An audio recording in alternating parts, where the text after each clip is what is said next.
Hi. Hi, everyone. My name is Monju, and you're welcome to another episode of the Candid Talk Podcast. As always, I'm joined by the regulars, Bane, Stan, and Jibril. Jibril has decided to grace us with his presence today. We are very grateful. Welcome. Big man. Finally, he joins. Okay, so today we are going to be talking about kidnappings in Nigeria. I think it's getting to a point where a lot of people are beginning to get worried. And before, it was a case of the view from the outside where people might feel that the folks talking about these issues from the outside are overreacting and the people on ground are not as bothered about it because it's been going on for quite a while. I think it's about maybe 4 or 5 years now, but it's getting to a point where it's beginning to look like a full-blown crisis. And that's the biggest issue right now because I can remember when terrorism started, the full scale terrorism started in Nigeria when we started having the Boko Haram issues. It started as something small, but now we have a full blown crisis in our hands. And this kidnapping issue is beginning to creep into the fabric of our societies. And it doesn't look like something that will go away anytime soon. So I'm going to be getting the guys to discuss these issues and talk about any possible solutions and how the government can actually come in to address this issue once and for all. So Stan, let me come to you. How bad is this situation right now in terms of the kidnapping? So for anyone who hasn't been following these issues, so probably they've not been following the news and they're not really up to date. How bad would you describe this, or how do you think, or how bad do you think this situation is right now? So if you remember, I think it was Monday 26th, either Monday 26th or Tuesday 27th, that there was just a string of bad news all over the place. Everywhere from every part of the country, and somebody was tracking, reporting about security situation in Nigeria and all of the various reports. There was kidnapping in Oyo State. There was, death of kidnappers killing hostages in Kaduna, the students from the university. It was just a day filled with all sorts of bad news. And I mentioned that particular day because it seemed like everything came to a head, but it wasn't like a one-off incident. This is something that has been ongoing. And if you keep track of news reporting, no day goes by without report of either a missing person or a kidnapped person or bandits abducting and ransacking a village. So it's a complete breakdown of law and order in Nigeria. But like every other thing, as you mentioned, it starts small. We think it's a problem in one locality until it then blows out of proportion. And kidnapping is just been something that has been gradually growing over the years. Like uh, I'm almost 10 years ago or so, my mom was kidnapped. Yes, my mom was kidnapped. She had um, she had traveled home for something, a family event, and on a Sunday morning, somebody walked into the house because she was the only one that went. Someone walks into the house, goes to my uncle's house, walks into my uncle's bedroom. There are two houses in the compound. Walks into my uncle's bedroom. He has a gun. My uncle has a gun. So um, takes his gun, takes his car key, tie him up, lock him in his room, then walks over to our own house, walk into my mom's bedroom where she was, um, wearing makeup and just sort of getting ready for church, and told my mom to follow them. And then they got into my uncle's car and drove off. So, this was almost 10 years ago. And that incident so it's something every single time I see cases of kidnapping, I feel triggered. But this is, and I go back to that because it seemed like it's all coming home now because of more reporting, right? But as and when that thing happened to my mom, it was a kidnapping ring that operated in that area, and they were known.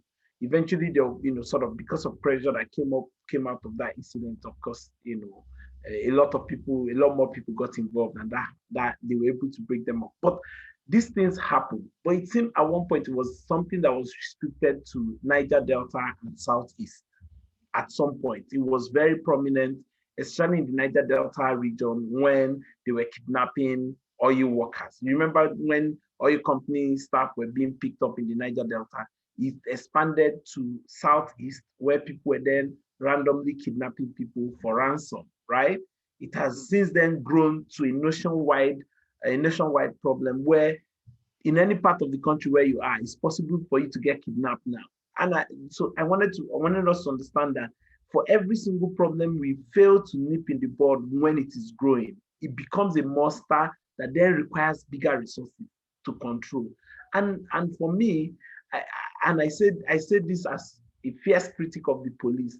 Most of our problems in this country boils down to our failure of the failure of law enforcement and people not seeing justice being done when they are wronged, right?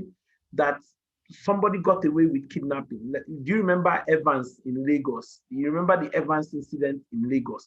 Where are we with that case? 2017. 2017.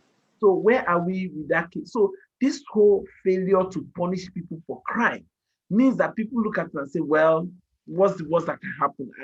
For a few days of bad press, I will be probably locked up, and after a while, everybody will forget. There's no real consequence. No real consequence. The worst, in fact, in the process of punishing you, the police will break more law. They will torture you. They will do all. So we really need to see the basic failure of law enforcement. Is at the heart of expansion of every little a criminal incident that becomes a national security crisis. Is the failure to handle it when it is small that leads to it becoming a big problem. And we see that with terrorism in the northeast, which has also almost become, look at Abuja is, seem like it will be attacked any moment if they have taken Niger. They are hoisting flag next door Niger. So Yeah. Abuja is in danger. It's only a matter of a year or two. They will be audacious enough to start to try to take parts of Abuja. So again, these things they always start small, but then we allow them to fester. Our security forces fail to live up to their responsibility. It then becomes a national problem, as we have with terrorism, as we have with kidnapping, right? And with every other crime in Nigeria, is the same process. So really, we are sitting on a keg of gunpowder. Interesting. So, yeah, all I can say is I personally I don't see it getting better, to be honest with you. But I think Jibril might have an interesting perspective for us. So, Jibril, my question to you is that if you are in charge of security in the country, what are the steps you take now? Based on what Stan has said and what the situation looks like right now. What are the steps you would take, or what advice would you give whoever is in charge on how to deal with this crisis? Uh, I think to get to finding any solution for any problem, you first have to understand the history and you have to understand the reasons behind the problem itself. And like Stan touched on it, in previous years, it was something that was unique to only one geopolitical zone or one area of the country, but now it has spread for varying reasons. Each area has its own unique reason for the increase in kidnapping, but at the same time, there's still a central issue across all areas that is responsible for it. And this is before I'm going into the issue of how security is set up in the country and the security architecture and apparatus that we have in the country. That's secondary, but the primary thing is if you go to the north, northeast, northwest, the collapse of some of these terrorist groups into minor splinter cells. So many of them have been born in the last year or two, and the porous border system that we have. A lot of them are coming down into the north. And banditry and kidnapping are more or less like cousins or twins. In the Southeast and the South, like Stan touched on, initially it was a thing of militants, the militancy and all of that, and maybe them not having their usual roots. And some of these guys have already been armored by maybe politicians or whatnot, and they feel that they need to find a means to make money. Don't forget that in terms of commerce, general commerce in the whole country, things have changed from how it used to be in the 90s when you could go to Stan's house and Stan could say, oh, I have 500K cash in my house. Or Bane could say, oh, I have 1 million naira cash in my house. And if somebody was to perpetrate crime, it's easy for me to find, oh, I can go on the streets, I can pick up 2 or 3 houses, put some money in my pocket, and I'm gone. Now it's a bit different because a lot of people are not moving around with cash. So the easiest way to kind of modify that crime is for me to pick Bane up. I know he doesn't have cash on him, but I know his family will bring out 500K. You understand? And if you look at it, what if you draw a line across all of that with the terrorism in the north, with what is going on in the southeast, and what is very prevalent in the southwest as to how kidnappings occur is people need money. People need money, period. If you look at the 2 kinds of settlements you have in the country, the urban areas and the rural areas, if you're talking about the rural areas, policing is very poor. There's little or no infrastructure, not even enough police stations or even policemen to cater for large swathes of land, large areas of land. So people will get into crime. People will get into crime if you do not find ways to go down, systemically address. I mean, it's probably a lazy answer, but systemically address poverty to a point whereby it's not beneficial for anybody to risk his life or risk jail time to try and get a few quids. Like Stan said, if I do it and I get away with it and somebody else is doing it and is not being punished, that's enough incentive for me to do it the next time. So without even going into what we need to do with security, because that's a whole lot. I think I recently went to the East and I went by road and I saw that the East is supposed to be the smallest geopolitical zone, but it's actually very large. It's actually very large. So you have a lot of urban areas, and in between you have large rural areas. And because Nigerians traditionally travel a lot to this part, to where their hometown, people trying to start agrarian businesses and whatnot, you will see the opportunity to pick people up. So if policing is not devolved to a point where we can control, there's no control. People are traveling, you're traveling 3, 4, 5 kilometers. You're barely seeing any police presence. You're barely seeing any organized settlements in terms of who are the village heads, who are the people that are living here, is there any documentation? If Stanley is moving from Lagos to Abia, is there any way we can use technology to know that this is where he is? What is our police system doing in terms of database? What is our police system doing in terms of people that have committed similar crimes before? Look at what happened during the SARS riots. People broke out of jail and nobody can even track or even name these guys. So if I break out of jail and I'm in a system that I don't want to go back to, it's only so long before I go back into crime. Long story short, a lot of things have to be addressed. First of all, and I think it's a problem of economics. We have to find a way to solve problems economically to rural areas where it becomes less sexy for people to pick up crime.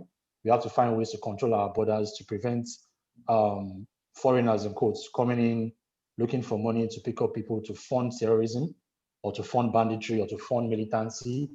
We have to look for a way to have police departments or our police structure, to have numbers, to have the judiciary run appropriately, run properly alongside the police so that when people are picked up, there's quick justice and everybody can see what the reward is for particular crimes are.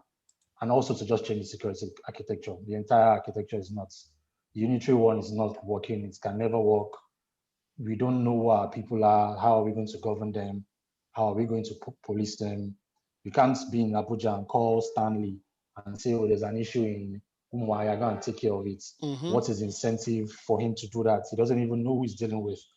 I mean, I don't want to make it sound like it's a regional problem, but I want to be, if I'm policing, I want to be, if I'm in Umuahia and I'm supposed to do a police job, I want to be able to speak the language. I want to be able to relate to police officers that can speak the language, that know the urchins, One, not necessarily criminals, but are people that are walking that gray line.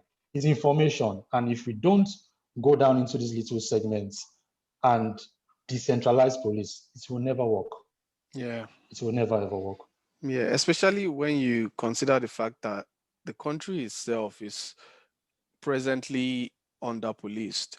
And I think that message is beginning to get to these guys. They know that we don't have the infrastructure or we don't have the resources to actually stop this.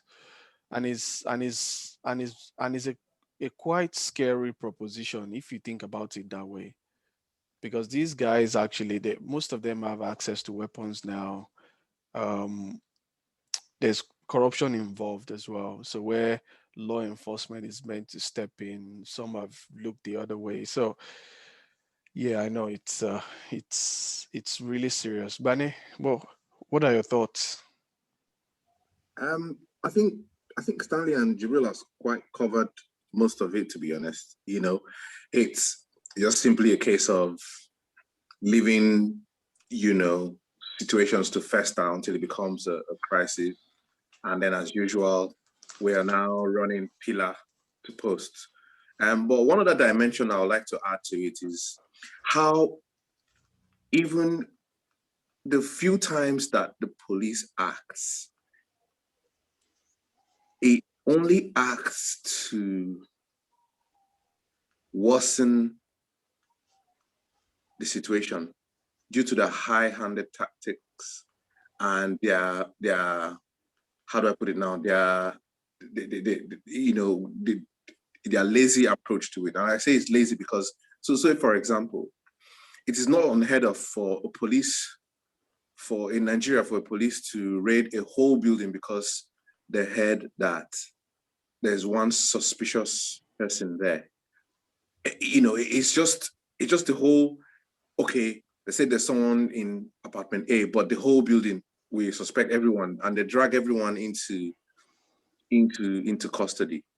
So what that does is that also further drives a wedge between the people and the police, and they don't actually want to help the police in any way because, like Jibril has rightfully said, one of the ways that police all over the world works and is effective at preventing crime, because that's the main aim of the police, to prevent crime from happening in the first place, not trying to punish crime.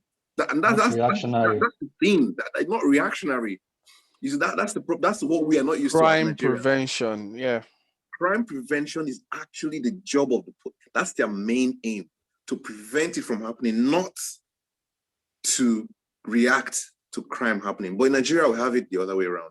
We're always reacting to crime. We're always reactive services, not proactive services. Exactly. We're always in terms of when it comes to criminals and crime in Nigeria and policing, we're always behind. So what now then happens is that, that also now puts an obstacle in the way of them solving, and bringing down crime. And I think that it's something that we learned from our colonial masters. I'm not one of those people that blame our colonial masters for everything and where we are, but I think it's something that's just passed on. The way we're dealt with by the colonial police is the way the police are just carried on in that same. And obviously the structure also comes in. Everything is centralized, in the hope of integrating Nigeria. They ensure that the person who is not from a state, is the police commissioner. So you have an example of someone from Maiduguri being the commissioner for River State. If you notice, most police commissioners are usually not from the state. And I understand the thinking behind it, to integrate Nigerians, to force Nigerians to integrate. But like we have rightfully said, policing is best done with native intelligence, with local intelligence. So when you have a police commissioner that has no emotional, no sentimental attachment to the local area that he's policing, I'm sorry, he's not going to be. He's just going to do his job. But when you see a policeman that is from the area don't forget when his family lives there. Exactly. Right there. He has relatives from there, So, all of a sudden, the stakes are higher. The stake is now personal. And all of these things don't require too much imagination. I think what is happening with our elite is that I think there are two things happening with our elite right now, with the way they're responding to our situation. I think one is they think it will never touch them because we've always, if you notice with Nigeria, right, we always have crisis after crisis that kind of flow, it kind of comes in flows and, it kind of ebbs and then it flows and it ebbs and it flows, even this kidnapping, although it started 10, 15, over 10, 15 years ago, you would agree with me that there were periods where it kind of like... Yeah, when there was silence. It would deep and come up again. And so Nigeria, what I've noticed with our elite in Nigeria is that we govern by good luck. We're like, this thing, it will come and go. They'll be tired, But the two main issues we have right now, which is terrorism and banditry and kidnapping, they seem to be going against that trend of, although they ebb, generally they're tending upwards. The graph is just going up, higher and higher, and the stakes are being raised, over and over again. For example, with Boko Haram or with terrorism, a flag has been hoisted less than 200 kilometers to Abuja. The ridiculousn's of that and the body language of our government to that. It's amazing. They adjourned the Security Council meeting because of weekend and public holiday. It's amazing. So I think there are two things. I think genuinely, when you do something over and over again, it's all that you know how to do. So genuinely, they don't know. They don't have a clue. They have not dealt with this kind of situation before. So they don't really know. They can't rely on, they don't have any muscle memory to rely on to say, this is how we did when we acted the last time. Let me jump in here. It might not be that. It may not be that they don't know. Maybe they don't know what else to do. But also, I think it comes down to the fact that our security system is built around protecting government, not protecting citizens, right? And I say this because today I read, I didn't bother opening the link, but I saw a headline talking about how the president is saying to the journalists to be mindful of the words they use in order not to hurt our unity as a country, right? You see, his own job is to make sure that Nigeria remains one, irrespective of if the country is burning, just shall remain one. It was immediately followed by a press statement by DSS, their usual standard warning that they're out to deal with those who are trying to destabilize Nigeria and sow anarchy, right? Again, all comes down to, please don't disrupt our ability to have a government that is existing. No attempt at dealing with the root cause of the problem. I don't know if you understand what I mean. It's all about service the government to continue to operate. It's not about the lost lives. This whole kidnapping, terrorism is all seen as an attack on government, not an attack on Nigerians. They're not the lost lives. They're trying to make us look bad. They're trying to make us look bad as a government. Yes. The whole attack is not lost life, it's making the government look bad. That's what they care about. I don't know if you get what I mean. So again, no, it makes sense. Our problem-solving ability revolves around sustaining those who currently hold power, because this assumption, and for someone that works in this city, the whole assumption is that every government operation revolves around servicing those who hold power. And this is something I personally struggle with every day. Every day I'm wondering, how is it that everything is about, you talk about people who went on the street to protest about police brutality. You saw it as an attempt to overthrow your government. Not that people are genuinely being molested and harassed and beaten by the police. No, This is an attempt to overthrow your government. There is rampant kidnapping all over the country. This is an attempt on your government. There is terrorist groups, running roughshod all over the country. This is an attempt at your government. There are, headsmen clashing with farmers over access to farmlands and all of that. This is an attempt at your government, never about the Nigerians who suffered the brunt. I don't know why I'm raising my voice, but it is really annoying how every single time we see a problem, the only way the government views it is as an attack on them, not that Nigerians are suffering and there's a problem to be solved. I don't know, maybe they see it different, but all their public outbursts shows me that they see it as an attack on their existence, not on the existence of the poor Nigerians who actually die daily out of this menace. And that's why I said what I said, that you're absolutely right. I think it kind of like even tells what I'm saying, that all they know is this. That's all they have known all their life is a government that was created for us to help us maintain our lifestyles, to help us maintain access to power, to help us maintain our place in society. Nigerians are just there because we need them to have the power. We need them so that we can have a government.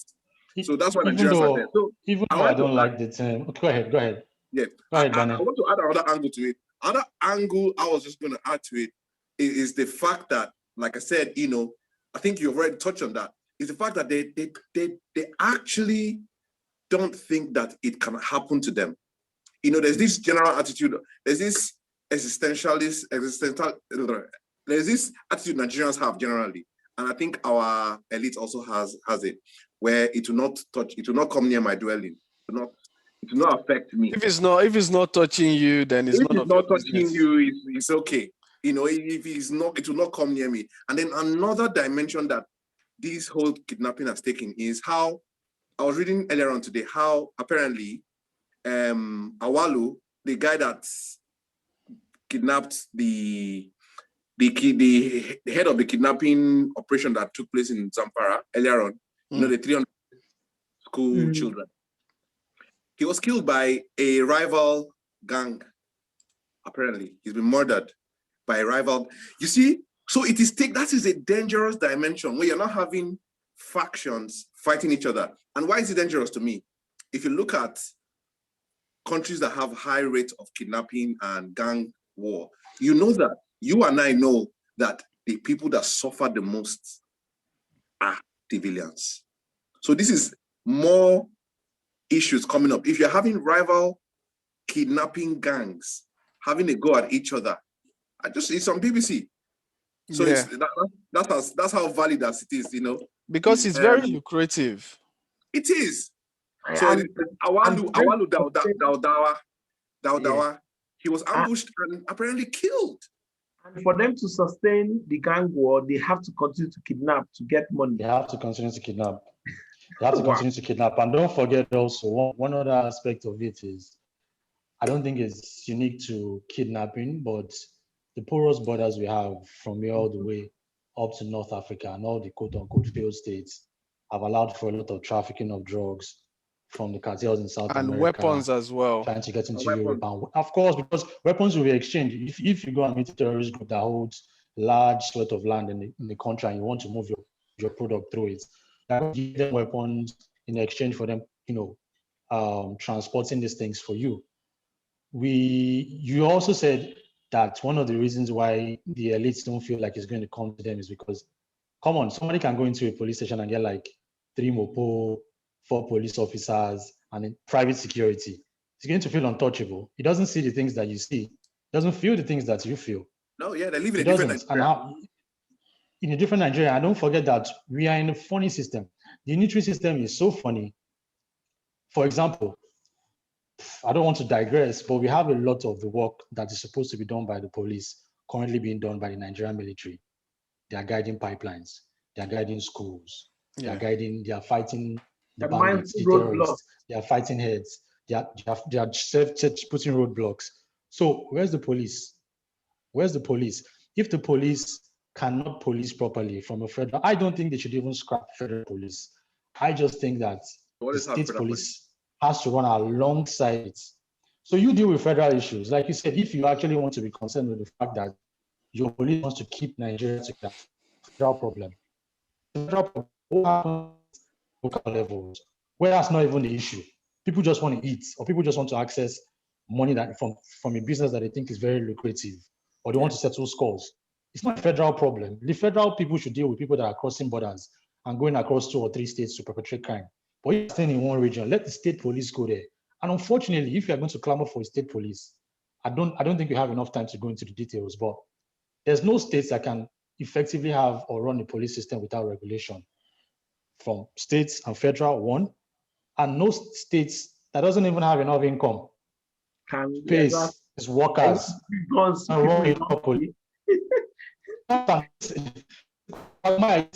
It's a conundrum of problems. It's a very, very serious thing. And the question I always ask myself is, even in the worst functionals of worst systems in Nigeria, we still see some growth. Nigerian banking system, we still see some growth. We still see some advancements. In Nigeria, for the lack of any, maybe let me even say FRSC, you still see some growth. You still see some advancements. You still see them trying to do things maybe different from what they were doing 10 years ago. Mm-hmm. The Nigerian police has not changed. It has not changed. You're absolutely right. Still the same way. If you go to any place in Lagos or in Abuja, you're trying to get planning approval, building approval for your building. The process has changed over the last 5 years. It has changed, but policing has stayed the same. The criminals are modifying their game. Yeah, exactly. Criminals are doing things different. It is one of the most conservative institutions in Nigeria. That's why I say it is a relic. It is actually a throwback from to the colonial back time. in the days. Yeah, it's actually one. Yeah, go ahead. And I said this thing about the role that citizens play in policing is that the intelligence, as of today, I think I saw a video on Instagram about some lady who knew her neighbors were kidnappers, right? But the challenge is that because our police system does not work with the community, they don't see the communities as partners, it means that information such as that cannot be delivered. Because if I walk to the police and say, oh, I know this person is a kidnapper, I might also be locked up just for the fact that I shared intelligence with the police, right? And this comes from the fact that the police do not see citizens as partners. That's one. And then there's been rumors. It's been alleged. There's no proof. I'm not saying. Feel free. But that the police are also with the. It's been alleged that police are actually part of a massive ring of body parts. Body parts. Organ trafficking. Organ trafficking. So the question you now want to ask yourself is just like it happens in Central America and South America, where you have gangs and they have police in their pocket. If you are going to report your neighbor who is a kidnapper to the police, are you sure that the police is not in their pocket? It's abnormal when if somebody wants to collect intelligence from you and wants to knock on Stanley's door and say, oh, what's going on in your neighborhood? And I'm showing up with 4 policemen carrying assault rifles. It's absolutely ridiculous. Yes. How will I feel like I can talk to you? How am I going to talk to somebody that's waving AK-47s in my face? It's the same weapons that the bandits are carrying. Exactly. And is the whole assumption that show of force, that when you show force, it means security. No, show of force is not security. That you're carrying big weapon does not make anybody safe. What has all the big weapons they've been showing off? What has it stopped? Has it stopped kidnappers? Has it stopped armed robbers? No, nothing. So the whole assumption that to secure people, you must show force, you must show arms and ammunition is the only way to police a community. We really need to get rid of that wherever that thought process came from, we really need to get rid of it. But I wanted to also point us to another, is about how do we even, and I think we've talked about this before, right? What kind of people do we put in our police force? What kind of people do we put in our police force? Who are the people that are supposed to provide leadership? Like, who are the people that are supposed to think critically about policy? Like, and at what point do we learn lessons from incidents that have gone wrong, right? Like, so there's just a whole lot to unpack about our approach to every single issue on this matter. There's just a lot to unpack, and it's conversation that can go on for days. Every single way you look at it, even if you say let's go the way of state police, right? And I'm not saying that because the challenges are enormous. I'm not saying that that's the reason enough not to try, but there's a huge amount of problem that will come from that part once you go the way of state police, right? Oh, yeah. And as Bane said, it seemed to be sort of, cultural to us to feel that once you have access to power, you then need to protect that power. And that will happen with state police. Because once somebody is able to capture the state police, then that police will only live for the service of that person and not for the service of the individual. And is this who we are? Is it a question we need to ask? Is this who we are? Is this our nature? Yeah, I don't know. It is. So I think it's both nature and nurture. So we've nurtured ourselves into this nature that we're becoming. You understand? Nature is basically what you practice over and over again, isn't it? Yeah. If you practice something over and over again, it becomes, as we say, second nature. We've done it so many times, and we've just carried on from what, like I said, our colonial masters passed over to us. And we've done it for the last 60 years. I mean, 60 years is a heck of a long time to practice something and not be really good at it. So our politicians have become very good at protecting the government, just as the colonial masters came and protected themselves while they were extracting from the Nigerian state. So the government of the day of Nigeria has just carried on with that same, we extract from Nigeria. One of the biggest ways of solving crime in Nigeria is to say he confessed. Yeah. Yes. It's never solved. Is that the person, like, even the incident he confessed. About confession. Yeah. So, like Stanley said, why would there be police brutality if the objective is to make you confess, not actually going into a crime and using the legal system to prove that, oh, he actually did commit a crime. I just need to make him confess. There will be brutality. That's why everybody's interrogated. Nobody's ever arrested and ready to go to charge to court. Is that they come to your house, pick you up, beat you still in the station to you. Still say, so backward. Still so backward. It's the same. It's the same growth, policing. Same policing strategy we had in the 1920s. The same attitude. The same strategy. Isn't there a police? Sorry to cut you short, Mondiu. Yeah, that's fine. Yeah. I think someone pointed out the other day on Twitter that there is actually a police law that was proclaimed in the 40s that is still relevant today. I think there was a ridiculous section on the police that was being discussed, a ridiculous section of police law that was being discussed, and someone mentioned the fact that some of our police laws today were the laws from the 40s. So imagine a law that was made in the 1940s. I mean, I know some laws are relevant over a long period of years. But at least they're updated. But not policing. Policing, especially in Nigeria. Exactly.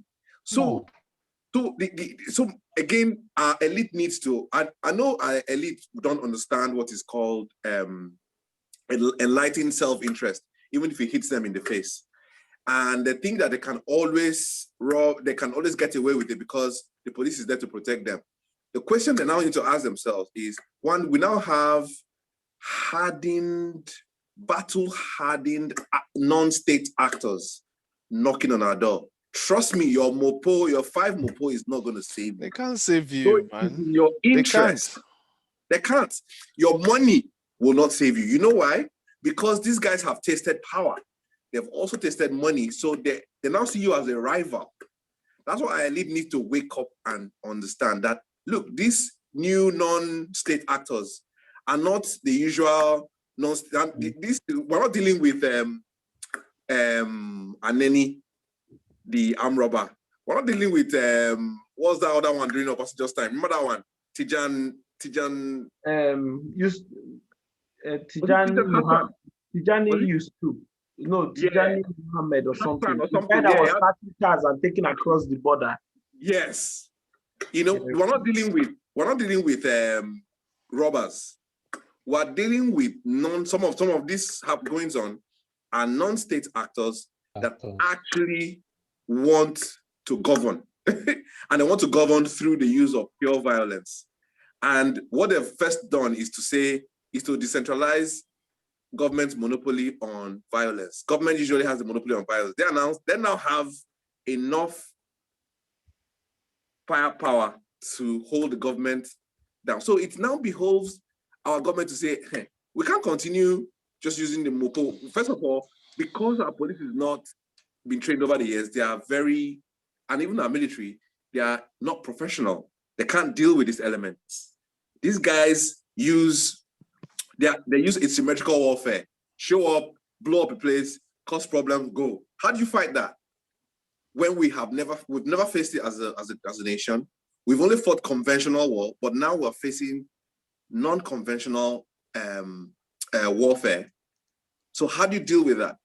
And you're not safe. Yeah. And besides, state actors have nearly died. How many times has the governor of Borno State how many near misses has he had now? How many near misses has the governor of Borno State had?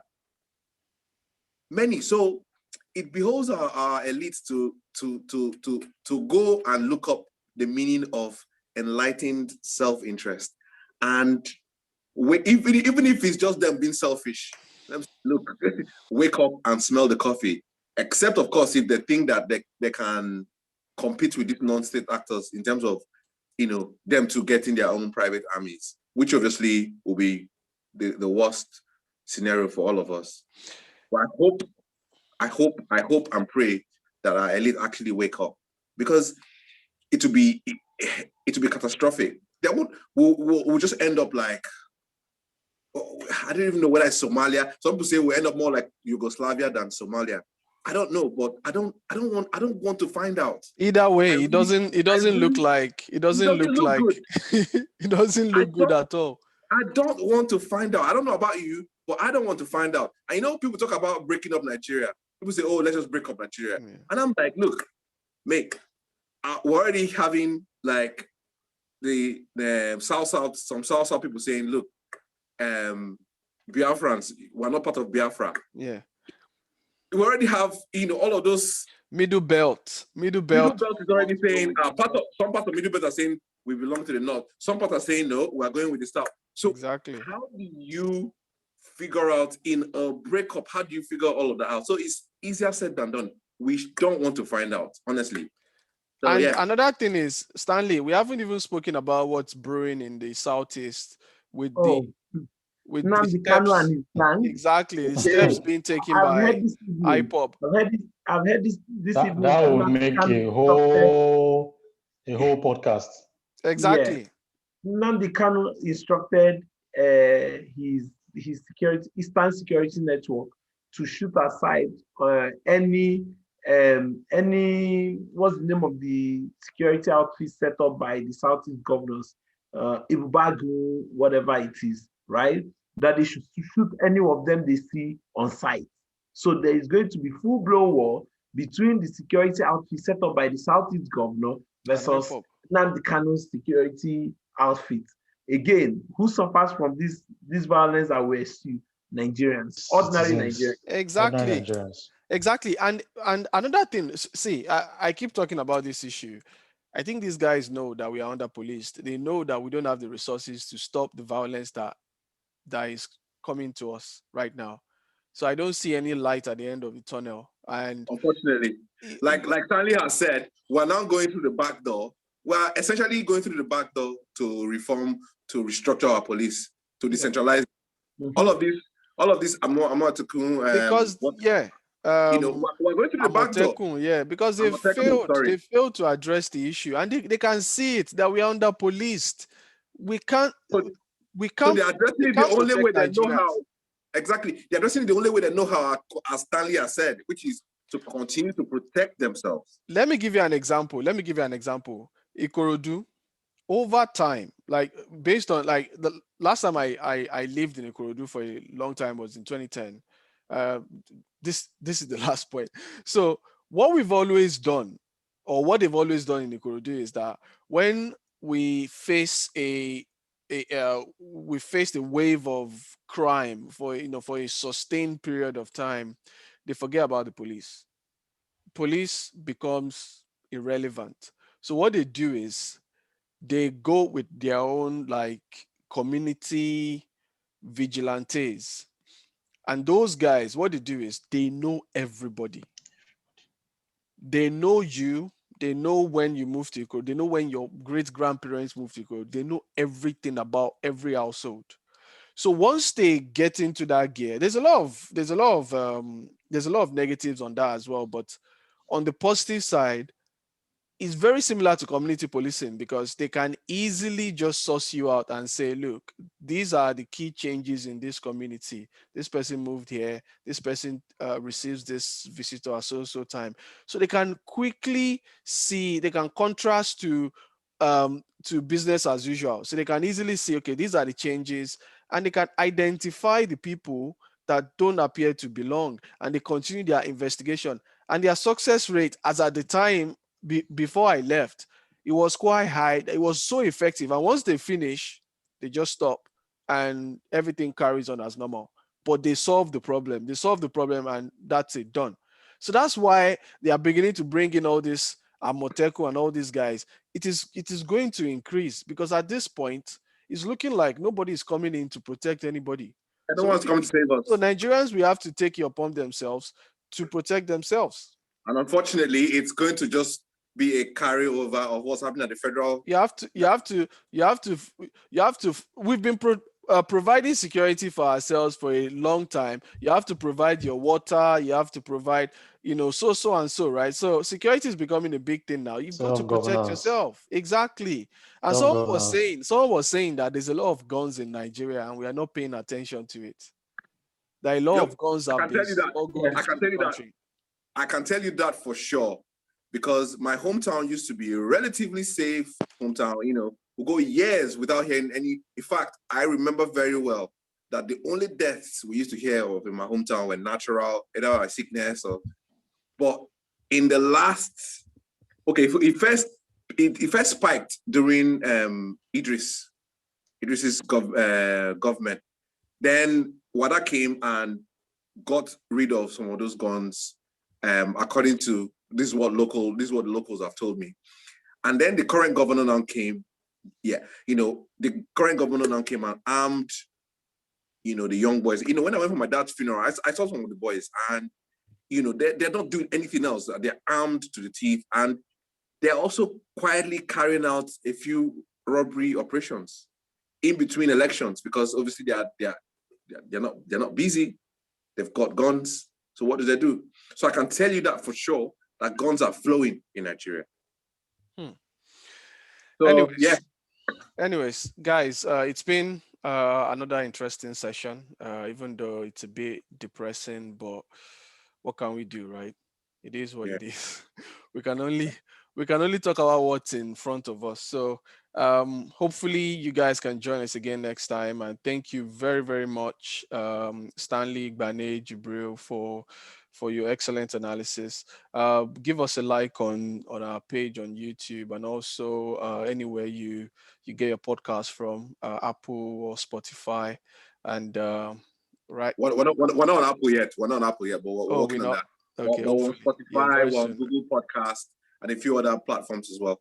Exactly. So you can give us good feedback as well, right? You can write nasty feedback about Jibril or Stanley, but be nice to me. Don't write anyone about me though.